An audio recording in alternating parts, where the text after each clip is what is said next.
Hello guys, നമുക്ക് വന്നിട്ടുണ്ടായിരുന്ന ഒരു കമൻ്റാണ് digital marketing സർവീസിൻ്റെ പ്രൈസ് എങ്ങനെയാണ് നമ്മൾ ഫിക്സ് ചെയ്യുന്നത്. ഒരു ക്ലയൻറ്റ് വരുന്ന സമയത്ത് അവരോട് എങ്ങനെയാണ് ഒരു പ്രൈസിൻ്റെ കൊട്ടേഷൻ കൊടുക്കുന്നത്, അല്ലെങ്കിൽ അതൊരു ലിമിറ്റ് വെക്കുന്നത് എങ്ങനെയാണ് എന്നുള്ളൊരു ഡൗട്ട് ചോദിച്ചിട്ടുണ്ടായിരുന്നു. ബേസിക്കലി ഈ ഒരു വീഡിയോ ഫ്രഷർ ആയിട്ടുള്ള ഒരു ഡിജിറ്റൽ മാർക്കറ്റർക്ക് അല്ലെങ്കിൽ ഫ്രീലാൻസ് ആയിട്ട് ചെയ്യുന്ന ആളുകൾക്കുള്ള ഒരു വീഡിയോ ആണ്. ഒരു കമ്പനി ബേസ്ഡ് ആയിട്ട് അല്ലെങ്കിൽ ഒരു പെർട്ടിക്കുലർ സാലറീഡ് ആയിട്ട് വർക്ക് ചെയ്യുന്ന ആളുകൾക്ക് വേണ്ടിയിട്ടല്ല എന്നുള്ളത് ആദ്യം തന്നെ മെൻഷൻ ചെയ്യാണ്. സോ നമുക്ക് നോക്കാം. നമ്മൾ നേരത്തെ പറഞ്ഞ പോലെ തന്നെ ബിഗിനർ ആയിട്ടുള്ള ഒരു ഫ്രീലാൻസർ, അതുപോലെ തന്നെ എക്സ്പീരിയൻസ്ഡ് ആയിട്ടുള്ള ഫ്രീലാൻസർ എങ്ങനെയാണ് പ്രൈസ് സെറ്റ് ചെയ്യേണ്ടത് എന്നുള്ളതാണ് നമ്മൾ സംസാരിക്കാൻ പോകുന്നത്. ഒരു ബിഗിനർ എന്നുള്ള നിലക്ക്, ഒരു ഫ്രഷർ എന്നുള്ള നിലക്ക് നമ്മുടെ കയ്യിൽ പ്രത്യേകിച്ച് ഷോക്കേസ് ചെയ്യാൻ വേണ്ടിയിട്ട് ഒരു വർക്ക് എക്സ്പീരിയൻസോ അല്ലെങ്കിൽ ഏതെങ്കിലും നമ്മുടെ വർക്കിൻ്റെ പോർട്ട്ഫോളിയോ കാര്യങ്ങളൊന്നും ഉണ്ടാവാൻ സാധ്യത വളരെ അപൂർവമാണ്. സോ അങ്ങനത്തെ ആളുകൾ എങ്ങനെയായിരിക്കും പ്രൈസ് സെറ്റ് ചെയ്യേണ്ടത്? അതിൽ നമ്മൾ മുന്നോട്ട് വെക്കുന്ന ഒരു ഓപ്ഷൻ എന്ന് പറയുന്നത്, ഏതെങ്കിലും ഒരു കമ്പനിയുടെ അടുത്ത് നമ്മൾ അപ്രോച്ച് ചെയ്യുന്നു. ദെൻ അവരോട് നമുക്ക് ചെയ്യാൻ കഴിയുന്ന സ്കിൽസ് എന്തൊക്കെയാണ്, മീൻസ് നമ്മുടെ പ്രാക്ടീസസ് എന്തൊക്കെയാണ്, നമ്മുടെ നോളജ് എന്താണ് എന്നുള്ള കാര്യം കൃത്യമായിട്ട് അവരോട് ഡിസ്കസ് ചെയ്യുക. അതിൽ നിന്ന് എത്രത്തോളം റിസൾട്ട് നിങ്ങൾക്ക് ഉണ്ടാക്കിയെടുക്കാൻ പറ്റും എന്നുള്ള കാര്യങ്ങളും പ്രോപ്പറായിട്ട് ഡിസ്കസ് ചെയ്യുക. ദെൻ ഒരു 3 month പ്ലാൻ നിങ്ങൾ അവരോട് സജസ്റ്റ് ചെയ്യാം, നിങ്ങൾക്ക് അവരോട് മുന്നിൽ വെക്കാം. അതിൽ ഫസ്റ്റ് മന്ത് നമുക്ക് ചെയ്യാൻ പറ്റുന്ന ഒരു കാര്യം, നമ്മുടെ സർവീസ് ഫ്രീ ആയിട്ട് പ്രൊവൈഡ് ചെയ്യാം. നമ്മുടെ സർവീസ് ചാർജോ കാര്യങ്ങളൊന്നും ഈടാക്കാതെ, ഒരു ഫീസൊന്നും ഈടാക്കാതെ നമ്മുടെ സർവീസ് അവർക്ക് ഫ്രീ ആയിട്ട് ഓഫർ ചെയ്യുക. Then second and third month നിങ്ങൾക്കൊരു പെർട്ടിക്കുലർ സാലറി അല്ലെങ്കിൽ പെർട്ടിക്കുലർ ഇൻകം അല്ലെങ്കിൽ റെമ്യൂണറേഷൻ എന്താണ് എന്നുള്ളത് നിങ്ങൾക്ക് അവർക്ക് സജസ്റ്റ് ചെയ്ത് കൊടുക്കാൻ പറ്റും. അതായത് ആ ഒരു പീരീഡ് ഓഫ് ടൈമിൽ നിങ്ങളുടെ സർവീസ് മാക്സിമം നിങ്ങൾ അവിടെ ഷോക്കേസ് ചെയ്യുക, അവർക്ക് എത്രത്തോളം റിസൾട്ട് ഉണ്ടാക്കിയെടുക്കാൻ പറ്റുമോ എന്നുള്ള കാര്യം കാണിച്ചു കൊടുക്കുക. അപ്പം അതിൽ നിന്ന് തന്നെ ഒരു കോൺഫിഡൻസ് ആ കമ്പനിയുടെ മുമ്പിൽ നിങ്ങൾക്ക് ഉണ്ടാക്കിയെടുക്കാൻ പറ്റും. അവർക്കും നിങ്ങളിലൊരു വിശ്വാസം ഉണ്ടായി വരുന്ന സമയത്ത് നിങ്ങൾക്ക് ധൈര്യമായിട്ട് പറയാം, ഇത്രയാണ് നമുക്ക് വരുന്ന ചാർജസ്, അല്ലെങ്കിൽ ഇത്രയും കാര്യങ്ങൾ, മീൻസ് ഇത്രയും എമൗണ്ട് നമുക്ക് ഇതിൽ ഇൻവെസ്റ്റ് ചെയ്യാൻ പറ്റും എന്നുള്ള കാര്യം, മീൻസ് നിങ്ങളുടെ റെമ്യൂണറേഷൻ എന്നുള്ള നിലക്ക് ഇൻവെസ്റ്റ് ചെയ്യാൻ പറ്റും. അതുപോലെ തന്നെ ഈ ഒരു സമയത്ത് നിങ്ങൾക്ക് മനസ്സിലാക്കാൻ പറ്റുന്ന കാര്യമായിരിക്കും എത്രത്തോളം എക്സ്പെൻസ് നിങ്ങൾക്ക് ഈ ഒരു പീരീഡ് ഓഫ് ടൈമിൽ മീറ്റ് ചെയ്യേണ്ടി വരുന്നുണ്ട്. പല രീതിയിലുള്ള ചാർജസ് നിങ്ങൾക്കുണ്ട്, സബ്സ്ക്രിപ്ഷൻ എടുക്കേണ്ട കാര്യങ്ങൾ വരാറുണ്ട്. അതുപോലെ തന്നെ നിങ്ങളുടേതായിട്ടുള്ള ഈ ഒരു വർക്ക് റിലേറ്റഡ് ആയിട്ട് പലതരത്തിലുള്ള എക്സ്പെൻസസ് നിങ്ങൾക്ക് വരാൻ സാധ്യതയുണ്ട്. ട്രാവലിംഗ് കോസ്റ്റ് ആവാം, അല്ലെങ്കിൽ റെന്റ് തുടങ്ങിയിട്ടുള്ള കോസ്റ്റുകളൊക്കെ നിങ്ങൾക്ക് വരാൻ സാധ്യതയുണ്ട്. അത് ടൂൾസിൻ്റെ എക്സ്പെൻസ് വരാൻ സാധ്യതയുണ്ട്. സോ ഇതൊക്കെ നിങ്ങൾ കാൽക്കുലേറ്റ് ചെയ്യാൻ നിങ്ങൾക്ക് ഈ ഒരു 1 month പീരീഡ് കൊണ്ട് സാധിക്കും എന്നുള്ളതാണ്. സോ അതിനനുസരിച്ചിട്ട് നിങ്ങൾ സെക്കൻഡ് മന്തിൽ അതുപോലെ തന്നെ തേർഡ് മന്തിൽ നിങ്ങളൊരു പ്രൈസിങ് ഫിക്സ് ചെയ്യുക. ഈ ഒരു വർക്ക് അല്ലെങ്കിൽ ഈ ഒരു പീരീഡ് ഓഫ് ടൈം വെച്ചിട്ട് നിങ്ങൾക്ക് എന്ത് ചെയ്യാം, വരുന്ന ഒരു പുതിയ കസ്റ്റമറിനോട് നിങ്ങൾക്ക് നിങ്ങളുടെ പ്രൈസ് ഹൈക്ക് ചെയ്തിട്ടോ ഒക്കെ നിങ്ങൾക്ക് മെൻഷൻ ചെയ്യാൻ പറ്റും. ഇപ്പം നിലവിലുള്ളൊരു കസ്റ്റമറോട് നമ്മൾ എത്രയാണോ പ്രൈസ് പറഞ്ഞിട്ടുള്ളത്, അത് 4th മന്തിൽ അല്ലെങ്കിൽ 5th മന്തിൽ ഒരു ഹൈക്ക് അതിൽ കൊണ്ടുവരാൻ എന്ന് പറയുന്നത് മേ ബി പോസിബിൾ ആയിക്കോളും എന്നില്ല. കാരണം ആ ഒരു ക്ലയൻറ്റ് റിലേഷൻ അവിടെ ബാധിക്കാൻ സാധ്യതയുണ്ട്. ചിലപ്പം ആ ഒരു കസ്റ്റമർ നിങ്ങൾക്ക് നഷ്ടപ്പെട്ടു പോകാനും സാധ്യതയുണ്ട്. അപ്പോൾ ഇവിടെ ചെയ്യാൻ പറ്റുന്ന ഒരു കാര്യം എന്താണെന്ന് വെച്ചാൽ, ഒരു സെക്കൻഡ് ക്ലയൻറ്റ് അല്ലെങ്കിൽ തേർഡ് ക്ലയൻറ്റ് നിങ്ങളുടെ അടുത്ത് വരുന്ന സമയത്ത് അത് കമ്പാരിറ്റീവ്ലി മുന്നത്തെ വർക്ക് എത്രത്തോളം നിങ്ങൾക്ക് ഉണ്ടായിരുന്നു, അതിൻ്റെ റിസൾട്ട് എത്രത്തോളം ഉണ്ടായിരുന്നു, അതുപോലെ തന്നെ അതിൻ്റെ വർക്ക് ലോഡ് എത്രത്തോളം ഉണ്ട്, ഇതിനൊക്കെ ബേസ് ചെയ്തിട്ട് നിങ്ങൾക്ക് ഇവരോട് എന്ത് ചെയ്യാം, ഒരു പ്രൈസിങ് ബഡ്ജറ്റ് നിങ്ങൾക്ക് അവരുടെ മുന്നിൽ വെക്കാൻ പറ്റും. അതിൽ നിങ്ങൾക്ക് വേണമെന്നുണ്ടെങ്കിൽ, മീൻസ് നിങ്ങൾ ഇതുവരെ ചെയ്തിട്ടുള്ള വർക്കിൽ കോൺഫിഡൻ്റ് ആണ്, നിങ്ങൾ അത്രയും റിസൾട്ട് ഉണ്ടാക്കിയിട്ടുണ്ട് എന്നുണ്ടെങ്കിൽ നിങ്ങൾ ആദ്യം കൊടുത്ത പോലെ തന്നെ ഒരു ട്രയൽ പീരീഡ് നിങ്ങൾക്ക് വേണമെങ്കിൽ റിമൂവ് ചെയ്യാം. അത് വെച്ചുകൊണ്ട് വേണമെങ്കിൽ നിങ്ങൾക്ക് ഓഫർ ചെയ്യുകയും ചെയ്യാം. മേ ബി ഒരു കൺസിസ്റ്റൻ്റ് ആയിട്ടുള്ള ഒരു ക്ലയൻറ്റ് ഇൻകമിങ് കിട്ടുന്നത് വരെ നിങ്ങൾക്ക് വേണമെങ്കിൽ ആ ഒരു ട്രയൽ കീപ്പ് ചെയ്യുകയും ചെയ്യാം. അത് നിങ്ങളുടെ ഓപ്ഷനിലാണ്. സോ ബേസിക്കലി നമുക്ക് ഇങ്ങനെയാണ് ഒരു സ്റ്റാർട്ടിങ് സ്റ്റേജിൽ അല്ലെങ്കിൽ ബിഗിനിങ് സ്റ്റേജിൽ പ്രൈസിങ് ഫിക്സ് ചെയ്യുന്നതും അതുപോലെ തന്നെ നിങ്ങളുടെ ഒരു ഇൻകം ജനറേഷനൊക്കെ ഒന്ന് കൺസിസ്റ്റൻ്റ് ആക്കുന്നതിനൊക്കെയുള്ള ഒരു പ്രാക്ടീസ് എന്ന് പറയുന്നത്. ഇനി മറ്റൊരു സെനാരിയോ എന്ന് പറയുന്നത്, നമ്മളിപ്പോൾ വർക്ക് ചെയ്തുകൊണ്ടിരിക്കുന്ന ക്ലയൻറ്റിൻ്റെ അടുത്ത്, മീൻസ് അവരുടെ ആ ഒരു ബിസിനസ്സിൽ നമ്മുടെ എഫേർട്ട് കാരണം, മീൻസ് നമ്മൾ ചെയ്തിട്ടുള്ള സർവീസസ് കാരണം കാര്യമായിട്ടുള്ള ഹൈക്ക് അതുപോലെ തന്നെ കാര്യമായിട്ടുള്ള റവന്യൂ എന്താ പറയുക ഇൻക്രിമെൻറ്റ് വരുന്നുണ്ട് എന്നുണ്ടെങ്കിൽ നിങ്ങൾക്ക് ധൈര്യമായിട്ട് അവരോട് എന്ത് ചെയ്യാൻ പറ്റും, ഒരു റിക്വസ്റ്റ്, മീൻസ് നിങ്ങൾക്ക് ഡിമാൻഡ് ചെയ്യാം, ഇത്രയും പ്രൈസിൽ ഹൈക്ക് വേണം എന്നുള്ള കാര്യത്തിൽ നിങ്ങൾക്ക് ഡിമാൻഡ് ചെയ്യാം. ഫസ്റ്റ് ഇവിടെ പറയാൻ പറ്റൊരു കാര്യം എന്താണെന്ന് വെച്ചാൽ, നമ്മളൊരു വർക്ക് ഓൺബോർഡ് ചെയ്യുന്നതിന് മുമ്പായിട്ട് ഒരിക്കലും ഒരു ലോങ് ടേം ഒരു അഗ്രിമെൻറ്റിലേക്ക് പോകരുത് എന്നുള്ളതാണ്. അത് സ്റ്റാർട്ടിങ്ങിൽ നിങ്ങൾ 1 to 3 months കോൺട്രാക്റ്റ് മാത്രമേ ഒരു കമ്പനിയോട് വെക്കാൻ പാടുള്ളൂ. കാരണം ഒരു 1 year കോൺട്രാക്റ്റ് വെക്കുന്ന സമയത്ത് നമുക്കതൊരു ലയബിലിറ്റി ആയിട്ട് ചിലപ്പോൾ മാറിയേക്കാം. കാരണം ഈവൻ നമുക്കൊരു എക്സ്പെക്റ്റഡ് റിസൾട്ട് ഉണ്ടാക്കാൻ പറ്റുന്നില്ല, നിങ്ങളുടെ മാക്സിമം കൊടുത്തിട്ടും എക്സ്പെക്റ്റഡ് റിസൾട്ട് ഉണ്ടാക്കാൻ പറ്റുന്നില്ല എന്നുണ്ടെങ്കിൽ അത് നമുക്കൊരു ബ്ലാക്ക് മാർക്കായിട്ട് അവിടെ കിടക്കാൻ സാധ്യതയുണ്ട്. സോ ഏറ്റവും ബെസ്റ്റ് എന്ന് പറയുന്നത് നിങ്ങൾ ഒരു ഷോർട്ട് ടേം പീരീഡിലേക്കുള്ള കോൺട്രാക്ട് വെക്കുന്നു, അതിൽ നിങ്ങൾ കാര്യമായിട്ടുള്ള ഇൻവെസ്റ്റ്മെൻറ്റ് നടത്തിയതിന് ശേഷം അതിൽ വരുന്ന റിസൾട്ടിനനുസരിച്ചിട്ട് ആ കോൺട്രാക്റ്റ് പുതുക്കുന്ന സമയത്ത് നിങ്ങൾക്ക് അവരോട് പറയാം ഇത്രയും റിസൾട്ട്സ് ആണ് നമ്മുടെ സർവീസ് കാരണം ഈ കമ്പനിക്ക് ഉണ്ടായിട്ടുള്ളത്. സോ അതിനനുസരിച്ച് അതുപോലെ തന്നെ നിങ്ങളുടെ വർക്ക് ലോഡ് ഇത്രയൊക്കെ വരുന്നുണ്ട്, അതിനനുസരിച്ചുള്ളൊരു ഹൈക്ക് നിങ്ങൾക്ക് ഡിമാൻഡ് ചെയ്യാം അവരോട്. സോ ബേസിക്കലി ഒരു ബിഗിനർ എന്ന് പറയുന്ന സമയത്ത് ഡിജിറ്റൽ മാർക്കറ്റിംഗ് ഏരിയയിൽ അയാളുടെ ഒരു എക്സിസ്റ്റൻസ് ഉണ്ടാക്കിയെടുക്കുക എന്നുള്ളതാണ്, അല്ലെങ്കിൽ നേരത്തെ പറഞ്ഞ പോലെ തന്നെ കൺസിസ്റ്റൻ്റ് ആയിട്ടുള്ള ഒരു ക്ലയൻറ്റിൻ്റെ ഒരു മൂവ്മെൻറ്റ് ഉണ്ടാക്കിയെടുക്കുക എന്നുള്ളതാണ് നമുക്ക് ആദ്യം ചെയ്യാനുള്ളത്. നമ്മുടെ പോർട്ട്ഫോളിയോ നമുക്ക് ബിൽഡ് ചെയ്യണം, നമ്മുടെ ഒരു ഐഡൻറ്റിറ്റി ക്രിയേറ്റ് ചെയ്യണം ഈ ഒരു ഫീൽഡിൽ എന്നുള്ളതാണ് ഫസ്റ്റ് കാര്യം. ഇനി നമുക്ക് നേരത്തെ പറഞ്ഞ പോലെ തന്നെ എക്സ്പീരിയൻസ്ഡ് ആയിട്ടുള്ള ഒരു ഫ്രീലാൻസർ വർക്കറിലേക്ക് പോവാം. അപ്പോൾ ഇവിടെ നമ്മൾ ചെയ്യേണ്ട കാര്യം, നമ്മൾ ഒരു വർഷമായിട്ട് ഈ ഒരു ഫീൽഡിലുണ്ട് എന്ന് കരുതുക, അല്ലെങ്കിൽ മേ ബി 2 years ആയിരിക്കാം, അല്ലെങ്കിൽ 3 years ആയിരിക്കാം. ഇവിടെ ഈ ഒരു ഇത്രയും കാലമായിട്ട് നിങ്ങൾക്ക് പ്രൈസിങ്ങിൻ്റെ കാര്യത്തിൽ കൃത്യമായിട്ടുള്ള കൺഫ്യൂഷൻ വരുന്നുണ്ട് എങ്കിൽ അതിനാണ് നമ്മൾ ഇനി പറയാൻ പോകുന്ന കാര്യങ്ങൾ. നമ്മൾ ബേസിക്കലി ഒരു കമ്പനി റൺ ചെയ്യുന്ന സമയത്ത് ഏറ്റവും കൂടുതൽ അവരുടെ ഒരു ഏരിയ എന്ന് പറയുന്നത് തന്നെ കോസ്റ്റിംഗ് ആയിരിക്കും. എങ്ങനെയാണ് നമ്മുടെ ഓരോ സർവീസിനും അല്ലെങ്കിൽ പ്രോഡക്റ്റിൻ്റെയും അല്ലെങ്കിൽ നമ്മുടെ കമ്പനിയുടെ കോസ്റ്റ് എത്രത്തോളം ഉണ്ട്, അല്ലെങ്കിൽ എങ്ങനെയാണ് നമ്മുടെ എക്സ്പെൻസസ് പോകുന്നത്, എങ്ങനെയാണ് മീറ്റ് ചെയ്യുന്നത് എന്നുള്ള കാര്യങ്ങൾ അവിടെ കൃത്യമായിട്ട് പ്ലാൻ നടക്കുന്നുണ്ട്. അതുപോലെ തന്നെ നമ്മൾ ഫ്രീലാൻസറായിട്ട് വർക്ക് ചെയ്യുന്ന സമയത്തും സെയിം പ്രോസസ്സ് അവിടെ കണ്ടക്ട് ചെയ്യണം എന്നുള്ളതാണ് വാസ്തവം. അതായത് നമ്മൾ ഒറ്റക്കാണ് വർക്ക് ചെയ്യുന്നത്, നമുക്കതിന് ഏണിങ്സ് കിട്ടുന്നുണ്ട്. നമ്മൾ ആലോചിക്കും നമുക്ക് കൂടുതൽ ചിലവുകളൊന്നും ഇല്ല, അല്ലെങ്കിൽ ചെറിയ എന്തൊക്കെയോ ചിലവുകളുള്ളൂ എന്നുള്ളത് ചിലപ്പോൾ ആലോചിക്കുന്നുണ്ടാവും. പക്ഷേ നമ്മുടെ കയ്യിലൊരു ലാപ്ടോപ്പ് ഉണ്ട്, നമ്മൾ ആ ലാപ്ടോപ്പ് വാങ്ങിക്കുന്ന ഒരു പെർട്ടിക്കുലർ എമൗണ്ട് സ്പെൻഡ് ചെയ്തിട്ടുണ്ടാകും. ആ എമൗണ്ട് മേ ബി നമ്മൾ ചില സമയത്ത് അടച്ചു തീർത്തിട്ട് പോലും ഉണ്ടാവില്ല, അല്ലെങ്കിൽ അത്രയും എക്സ്പെൻസ് നമുക്ക് ഈ ഒരു കാര്യത്തിന് വേണ്ടിയിട്ട് നമ്മൾ മീറ്റ് ചെയ്തിട്ടുണ്ട്, നമ്മൾ ഇൻവെസ്റ്റ് ചെയ്തിട്ടുണ്ട്. സോ ആ ഒരു എമൗണ്ട് റിഡീം ചെയ്യുക എന്ന് പറയുന്നത് അത് ഈ ഒരു വർക്കിലൂടെ തന്നെയാണ് നമ്മൾ റിഡീം ചെയ്തെടുക്കുന്നത്. സോ അതിനൊരു ടൈം പീരീഡ് നിങ്ങൾ കാണാം. അപ്പം മേ ബി ഒരു 50,000 ആണ് നിങ്ങൾ നിങ്ങളുടെ സിസ്റ്റത്തിന് വേണ്ടിയിട്ട് സ്പെൻഡ് ചെയ്തിട്ടുള്ളത്. നിങ്ങളുടെ ബാക്കി ഗാഡ്ജറ്റ്സ് ഉണ്ടാവാം, ഈവൻ ഒരു ഡിസൈനർ ആണെന്നുണ്ടെങ്കിൽ അതിൻ്റേതായിട്ടുള്ള ഗാഡ്ജറ്റ്സ് നമ്മൾ യൂസ് ചെയ്യുന്നുണ്ട്, അതുപോലെ തന്നെ പല ടൂൾസ് നമ്മൾ യൂസ് ചെയ്യുന്നുണ്ട്. ഇതിനൊക്കെ വേണ്ടിയിട്ട് നമ്മൾ എത്രത്തോളം സ്പെൻഡ് ചെയ്തു എന്നുള്ള കാര്യം നിങ്ങൾ കൃത്യമായിട്ട് കാൽക്കുലേറ്റ് ചെയ്തു വെക്കുക.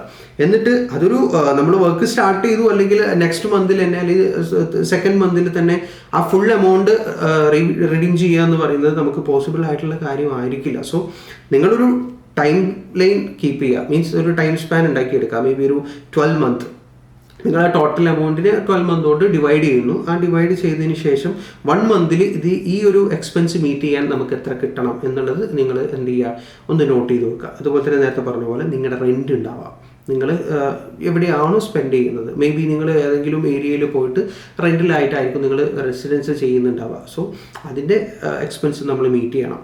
നമ്മൾ ക്ലയൻസിനുമായിട്ട് മീറ്റ് ചെയ്യുന്നതിന് വേണ്ടിയിട്ട് പല സമയത്തും യാത്ര ചെയ്യേണ്ടി വന്നേക്കാം. ആ സമയത്തുള്ള യാത്രാ ചിലവുകൾ നമ്മൾ മീറ്റ് ചെയ്യണം. നമുക്കൊരു നെറ്റ്വർക്ക് വേണം, മീൻസ് നമുക്കൊരു എന്താ പറയുക, നെറ്റ് നമുക്ക് വേണം, അതിന് നമ്മൾ സ്പെൻഡ് ചെയ്യുന്നുണ്ടാവും. സോ ഇത്തരത്തിൽ പല കാര്യങ്ങളും നമ്മൾ അവിടെ എന്ത് ചെയ്യുന്നുണ്ട്, എക്സ്പെൻസിൽ മീറ്റ് ചെയ്യുന്നുണ്ട്. സോ അതെല്ലാം കവർ ചെയ്ത് വരുന്ന രീതിയിലായിരിക്കും നമ്മൾ എന്ത് ചെയ്യുന്നത്, പ്രൈസിങ് ഫിക്സ് ചെയ്യുന്നത്. അതായത് നമ്മളൊരു പെർട്ടിക്കുലർ ടൈം പീരീഡിലേക്ക് ടോട്ടൽ എത്രയാണ് എന്നുള്ളത് കാൽക്കുലേറ്റ് ചെയ്യുക, അതിനെ ഒരു പെർ മന്ത് എത്രത്തോളം വരുന്നുണ്ട് എന്നുള്ള രീതിയിലേക്കും കാൽക്കുലേറ്റ് ചെയ്തതിന് ശേഷം അതിന് വേണ്ടിയിട്ട് വർക്ക് ചെയ്യുക. സോ 1 month ഇത്ര എമൗണ്ട് നമുക്ക് കിട്ടണം. ഈ ഒരു കാര്യം എന്താണെന്ന് വെച്ചാൽ നമ്മുടെ എക്സ്പെൻസ് കവർ ചെയ്യാൻ വേണ്ടി മാത്രമാണ്. അതായത് നമ്മുടെ വർക്കിലൂടെ നമ്മൾ ലോസിലേക്കാണ് പോകുന്നത് എന്നുള്ളൊരു കണ്ടീഷൻ അവോയ്ഡ് ചെയ്യാനുള്ളൊരു കാര്യം മാത്രമാണ് ഇപ്പോൾ ഈ പറഞ്ഞിട്ടുള്ളത്. അതിനുള്ള ക്രൈറ്റീരിയാസാണ്. ഇനി ഇതിന് വേറൊരു എന്താ പറയുക വഴി എന്നും കൂടെ പറയുമ്പോൾ നമുക്ക് മേ ബി ഒന്നിലധികം ക്ലയൻസ് ഉണ്ടാവാം അല്ലേ. സോ 1 month ഇത്ര ക്ലയൻസ് ഉണ്ട്, ആ 1 month ഇത്രയും ക്ലയൻസിൻ്റെ അകത്തുനിന്ന് ഓരോരുത്തരുടെ അടുത്തുനിന്ന് എത്ര എമൗണ്ട് നമുക്ക് റിട്രീവ് ചെയ്യാൻ പറ്റും എന്നുള്ള കാര്യം കൂടി നിങ്ങൾ അവിടെ പ്ലാൻ ചെയ്യുക. ഇവിടെ മറ്റൊരു കാര്യം കൂടി ശ്രദ്ധിക്കേണ്ടതെന്ന് വെച്ചാൽ നമ്മൾ ചെയ്യുന്ന ഈ ഒരു വർക്കിന് മാർക്കറ്റിൽ അവൈലബിൾ ആയിട്ടുള്ളൊരു പ്രൈസിങ് ഉണ്ടാവാം. അത് പല കമ്പനികളും നല്ല ഹൈലി റെപ്യൂട്ടഡ് ആയിട്ടുള്ള അല്ലെങ്കിൽ അറ്റ്ലീസ്റ്റ് ഒരു മിനിമം സ്റ്റാൻഡേർഡുള്ള കമ്പനികൾ പ്രൊവൈഡ് ചെയ്യുന്ന ഒരു റെമ്യൂണറേഷൻ ഉണ്ടാവാം. നമ്മളിപ്പോൾ ഒരു കമ്പനിയായിട്ട് ഒരു 4-5 കമ്പനികളായിട്ട് വർക്ക് ചെയ്യുന്ന സമയത്ത് ഇതെല്ലാം കൂടെ കൂട്ടിയിട്ട് ഒരു എമൗണ്ട് ഉണ്ടാവും. ആ എമൗണ്ട് ഇപ്പോൾ സാധാരണ മാർക്കറ്റിൽ അവൈലബിൾ ആകുന്ന പ്രൈസിനേക്കാളും കുറവാണ് എന്നുണ്ടെങ്കിൽ ആക്ച്വലി നമ്മുടെ ഒരു സ്കില്ലിൽ ഇതിനൊരു സ്റ്റാൻഡേർഡ് ഇല്ല എന്നുള്ള രീതിയിൽ വേണം പല ആളുകളും ചിലപ്പോൾ കണ്ടേക്കാം.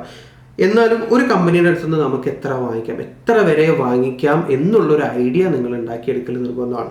അപ്പം അതിനനുസരിച്ചിട്ടാണ് നമ്മുടെ ഒരു ഗുഡ് വില്ല് ഒക്കെ നമ്മൾ അതിന് ബാധിക്കുന്ന ഒരു കാര്യമാണ്. മീൻസ് നമ്മൾ നല്ല സർവീസാണ്, നമ്മൾ വളരെ കുറഞ്ഞ എമൗണ്ടേ വാങ്ങിക്കുന്നുള്ളൂ. ഇതൊക്കെ നമ്മുടെ ഒരു സ്റ്റാൻഡേർഡിന് അല്ലെങ്കിൽ നമ്മുടെ ഒരു പിക്ചറിന്, ഇമേജിനെയൊക്കെ ബാധിക്കുന്ന ഒരു കാര്യമായിരിക്കും. മേ ബി ഉറപ്പുള്ള കാര്യമല്ല, സാധ്യതയുണ്ട്. സോ നിങ്ങളൊരു സ്റ്റാൻഡേർഡൈസ്ഡ് ആയിട്ടുള്ളൊരു പ്രൈസ് നിങ്ങളവിടെ ഫിക്സ് ചെയ്യാം. നമുക്ക് ഇവിടെ ഇംപ്ലിമെൻ്റ് ചെയ്യാൻ പറ്റുന്ന വേറൊരു മെത്തേഡ് എന്ന് പറയുന്നത് നമ്മളൊരു സജഷനാണ്. അതായത് നമ്മളൊരു കമ്പനിക്ക് വേണ്ടിയിട്ട് വർക്ക് ചെയ്യുന്നു, അതൊരു ലാർജ് സ്കെയിലുള്ള ഒരു കമ്പനി ആയിക്കോട്ടെ അല്ലെങ്കിൽ ഒരു മിനിമം സ്കെയിലുള്ളതായിക്കോട്ടെ, വാട്ട് എവർ, അവരുടെ റിസൾട്ട് എന്താണ്. ഇപ്പോൾ എക്സാമ്പിൾ പറയാം, നമ്മളൊരു ആഡ് മീൻസ് എക്സ്പേർട്ടാണ് അല്ലെങ്കിൽ SEO എക്സ്പേർട്ട് ഒക്കെയാണെന്ന് കരുതാം.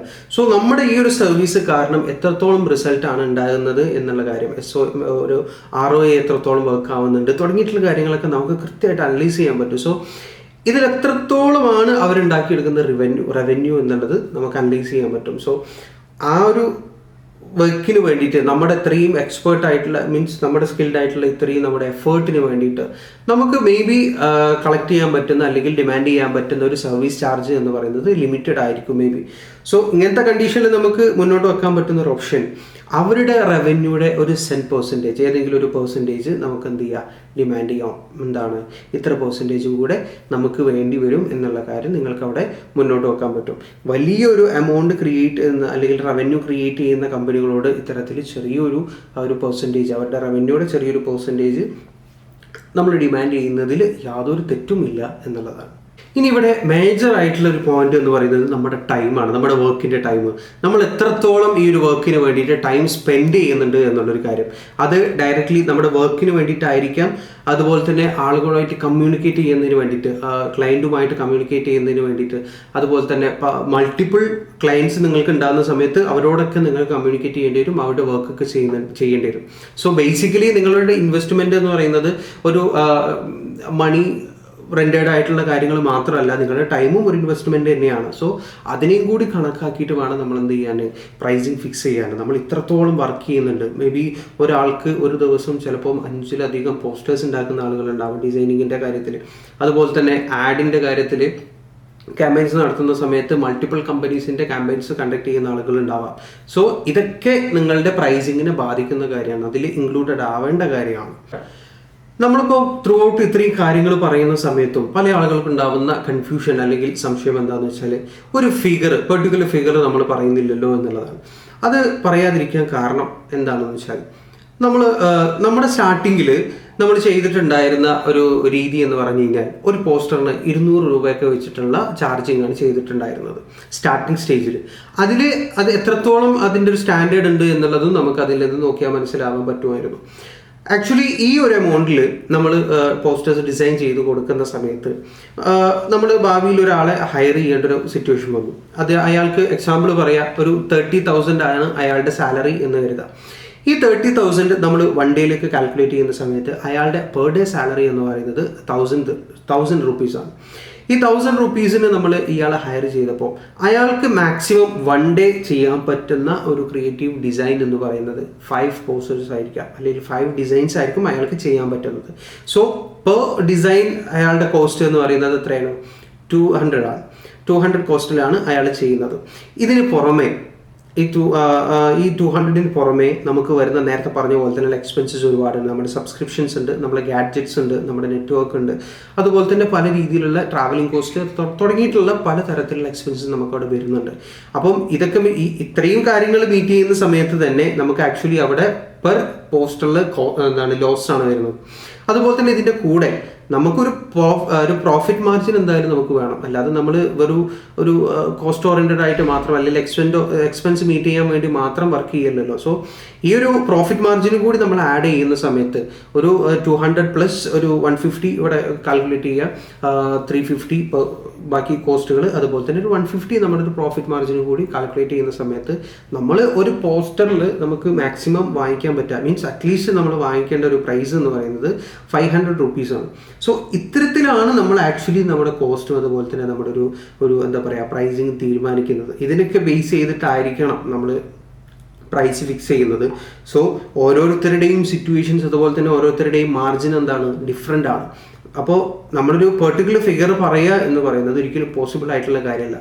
മേ ബി നമ്മൾ ചെയ്യുന്ന ഒരു മുന്നോട്ട് വെക്കുന്ന ഒരു പ്രൈസ് എന്ന് പറയുന്നത് ചിലപ്പം എല്ലാ കമ്പനികൾക്കും അഫോർഡ് ചെയ്യാൻ പറ്റുന്നതായിരിക്കില്ല. ഇപ്പോൾ ഉദാഹരണത്തിന് പറയുകയാണ്, പെർ ഡേ ഒരു ഡിസൈനർക്ക് നമ്മൾ 5000 ആണ് ഒരു ടാർഗറ്റ് വെച്ചിരിക്കുന്നത്, മീൻസ് നമ്മൾ പ്രൈസ് ചെയ്തിട്ടുള്ളത്. പക്ഷേ ആ ഒരു എമൗണ്ടിൽ ഒരിക്കലും ഒരു കമ്പനികളും ഇതിന് അക്സെപ്റ്റ് ചെയ്യുന്നില്ല, അവർക്കത് പോസിബിൾ അല്ല എന്നുണ്ടെങ്കിൽ ആക്ച്വലി ആ പ്രൈസിങ് എന്ന് പറയുന്നത് റോങ് ആണ്. നമുക്ക് അത്രയും ഒരു എമൗണ്ട് അവിടെ ഫിക്സ് ചെയ്യുക എന്ന് പറയുന്നത് ഒരിക്കലും പോസിബിൾ അല്ല. മീൻസ് ആ ഒരു പ്രൈസിന് ആരും നമ്മുടെ വർക്ക് ഏറ്റെടുക്കാൻ ആളുകൾ തയ്യാറല്ല എന്നുള്ളതാണ്. സോ അനുസരിച്ചിട്ടൊക്കെയാണ് നമ്മൾ എന്ത് ചെയ്യുന്നത്, പ്രൈസ് ഫിക്സ് ചെയ്യുന്നത്. ഇത്രത്തോളം കാൽക്കുലേഷൻസും ഇത്രത്തോളം ഒരു തിങ്കിങ് ഒക്കെ ചെയ്തിട്ട് വേണം നമ്മൾ പ്രൈസ് ഫിക്സ് ചെയ്യാൻ വേണ്ടിയിട്ട്. ഇനി ഈ രീതിയിലൊക്കെ നമ്മൾ മുന്നോട്ട് പോയി അത്യാവശ്യം വർക്കുകളും കാര്യങ്ങളൊക്കെ കിട്ടുന്ന സമയത്ത് ഓട്ടോമാറ്റിക്കലി നമുക്കൊരു ധാരണ കിട്ടും എത്രയാണ് നമുക്ക് ചെയ്യാൻ പറ്റുക, ഏതൊക്കെ എത്ര ലിമിറ്റ് വരെ നമുക്ക് പോകാൻ പറ്റും, മിനിമം എത്ര വേണം എന്നുള്ള കാര്യങ്ങളൊക്കെ നമുക്ക് ആ ഒരു കാലയളവിൽ നമുക്ക് മനസ്സിലാക്കിയെടുക്കാൻ പറ്റും എന്നുള്ളതാണ്. സോ നിങ്ങൾ മാക്സിമം ട്രൈ ചെയ്യുക. ഈ പറഞ്ഞ കാര്യങ്ങൾ വെച്ചിട്ട് ഇംപ്ലിമെൻറ്റ് ചെയ്തിട്ട് നിങ്ങൾ ട്രൈ ചെയ്യുക. ഇനിയും കൂടുതൽ എന്തെങ്കിലും കൺഫ്യൂഷൻസോ കാര്യങ്ങളോ ഉണ്ടെന്നുണ്ടെങ്കിൽ നിങ്ങൾക്ക് കോൺടാക്ട് ചെയ്യാം. Thank you.